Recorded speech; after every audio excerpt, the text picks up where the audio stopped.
Hi, day 12 at the Montana Legislature. This morning in Business and Labor, the committee voted along party lines to table the minimum wage bill.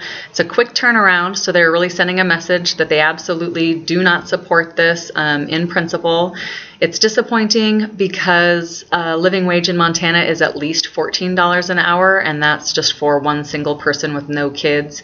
A minimum wage raise means that unemployment goes down, and at the same time we're not paying folks minimum living wage. We are also not funding the social services that minimum wage workers are having to turn to because they can't afford groceries, can't pay their heat, and can't pay rent on a lot of housing that's offered in Montana.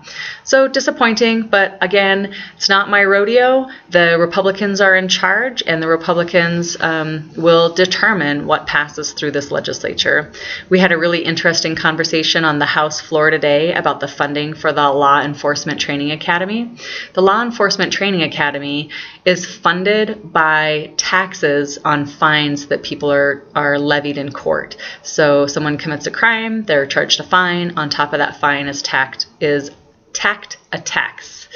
And those taxes are the only source of funding for the Law Enforcement Training Academy. So if you think about it, if no one ever got convicted of a crime, then there would be no funding for the Enforcement Academy. Everyone on not everyone, but both sides agreed today that that's not the right way to fund the Law Enforcement Training Academy and that this needs to be fixed.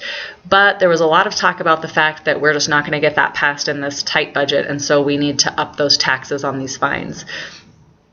Your budget shows your values. So if your values are in training your law enforcement to help them make good decisions and do their job and stay safe and go home to their family every day, then your budget should reflect that.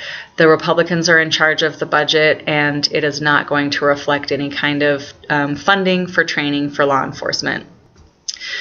We did good business in the House today, though. Regardless of that one conversation, we passed laws to improve election laws, to improve the retirement systems, to improve realty and insurance laws, to provide funding for suicide prevention in Montana, 2 bills to do that, and to designate a Veterans Memorial in Sidney. Now, that funding for suicide prevention is going to now be sent to the Appropriations Committee, and the Appropriations Committee is in charge of the budget and will decide whether or not that funding actually happens. So keep an eye on those moving pieces.